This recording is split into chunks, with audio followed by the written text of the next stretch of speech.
So what I need to do is replace the thermostat on this vehicle. It's been overheating, and I'm assuming the thermostat has been stuck because it's working fine again magically, and that would just tell me that sometimes intermittently the thermostat's being stuck. So I'm going to change that first because that's one of the simplest things to do on a vehicle most of the time. And on most vehicles it's usually the upper radiator hose. You just follow it along back here and you see a little neck and like, oh, that's the thermostat housing or the water neck, and inside of there is the thermostat. Ho ho ho ho! Not on this vehicle. So yeah, it looks like it should be that down in here, but it's not, because I'm like, when I first saw that, I'm like, that seems kind of small. So after doing a little bit of research online, I mean, there's like no information about this vehicle. That's why I'm going to make a video for it. It's actually down here on the water pump. So it's underneath the car, hooked to the lower radiator hose. Now, I don't have a lot of light down here. It's not even necessary, because all you have to do is go, lower radiator hose, and you just follow it, and right up in there is the water housing, and that looks like the part that you can buy, the water jacket, the water housing, the water outlet, and it's a little bit bigger, so you can put a thermostat inside of it. So I need to get to that. So the first thing I'm going to do is drain the water out of this radiator, and of course I can't find the petcock. This thing. Oh, there it is right there. So here it is down there. It's here behind this junk. Well, it's here. So I'm going to open that and drain it. I was actually just going to disconnect this lower radiator hose to drain it because I was just getting ready to give up. But here we go. Now that I got the car jacked up a little bit, I can see underneath here. That's right. Can't get to it. Well, it's there. Trust me. You can't see it. I didn't bring a light with me because I didn't think I was going to show you this much detail. So first thing I'm going to do is drain this, take those two bolts out of the water jacket, the water outlet. Take the hose off first, obviously. It's just a simple clamp like this that you use channel locks or pliers to get off. It looks like the hose probably needs to be replaced too because it's bulging up there. And then I can finally get to the thermostat on this vehicle. So there it is with the antifreeze draining. Make sure you take the radiator cap off, or otherwise the water's going to come out really super slow. So, I mean, you could probably take that, drain the peacock out all the way, and it'll drain even faster. But I'm going to leave it there. I don't want it to fall out and try to get it back in there because that stupid thing's in the way. Some kind of, I don't know what that is, AC line or something in the way. So, oh yeah, I'm going to let it drain. That's going to take that's going to take a while. So up there, I have to get an arrow to point to that. Up there, that's the rear bolt for the water housing, the water outlet, the thermostat housing is what I like to call it. And I'm underneath the car right now, but I think it's actually going to be easier to get to it from above the car and just reach in and take those two bolts off. I don't know what size they are yet. I'm guessing 10 millimeter. But it's just those two bolts and take it apart, and that should have the thermostat housing in it. And I'm sure I'll need to get a gasket for it as well. So here it is. Here's the view from above the car, above the engine. You can see it pretty easy. I mean, that looks pretty simple to get to. So I'm just going to take the clamp off the radiator hose and do those two bolts from above the car.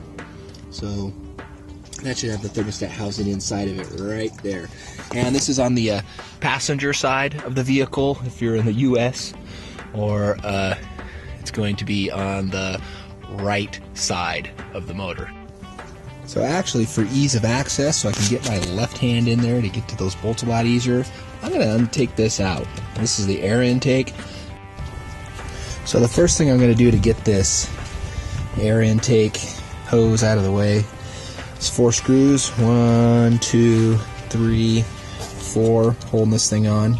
2 on each side. They're 10 millimeters. I'm going to remove those, and then I should be able to lift this part straight up and pull this back hose off, because this is just not coming out. It's too old and brittle, and I don't think it's going to collapse. Okay, looks like I finally made some progress here. Okay, so this is what you have to do. The intake connects to the manifold right here, and there's two. This one connects this gasket thingy or mounting thingamajig to this piece of aluminum, and then the plastic thing here, so this little sleeve. So I just undid that side, pulled it straight out because this side was so super brittle it looked like it was going to start to crumble and fall apart. So now I got this off. Now I can pull this straight off as soon as I fiddle with some more hoses and get some stuff out of the way. And then I can pull that straight out because these bolts are so long it won't move forward enough to lift it back. So screw there, these bolts here, then the thing should come out. Okay, looks like it's ready now. Got that hose up here disconnected, push that back, pull off. There's another hose right here.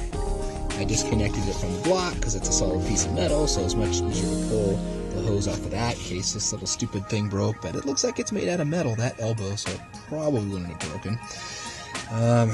Electrical connection, that's pretty simple. Just push the button on the top, pulls out, and down there is a stupid bracket that holds this thing on. There it goes. Now this whole assembly is off. Look at that beast. Okay. And now, look at that. Got a nice straight shot down there. Look at that.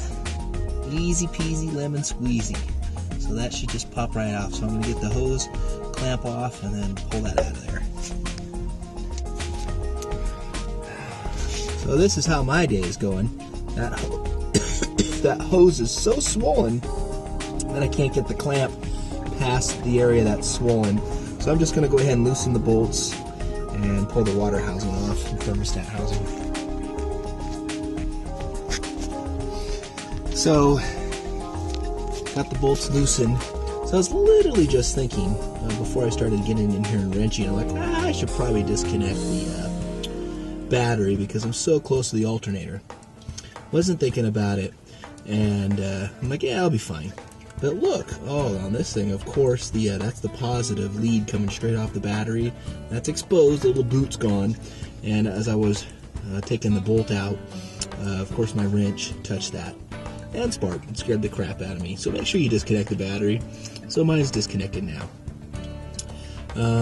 10 millimeter bolts, or excuse me, 10 millimeter nuts holding this thing on. So now I should just be able to wiggle that. There it goes. Pulls right off. Oh, look.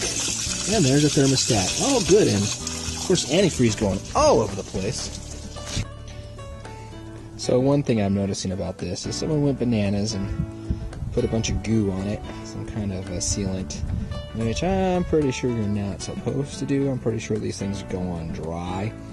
I'll find out for sure, but I'm pretty sure that should be in there dry. So consequently, there's a whole bunch around the thermostat housing and up in the block, but I got that all cleaned off. Another thing to take note of is if you don't want to disconnect the hose, really you don't have to. There's plenty of room for me to move that thing around and clean it.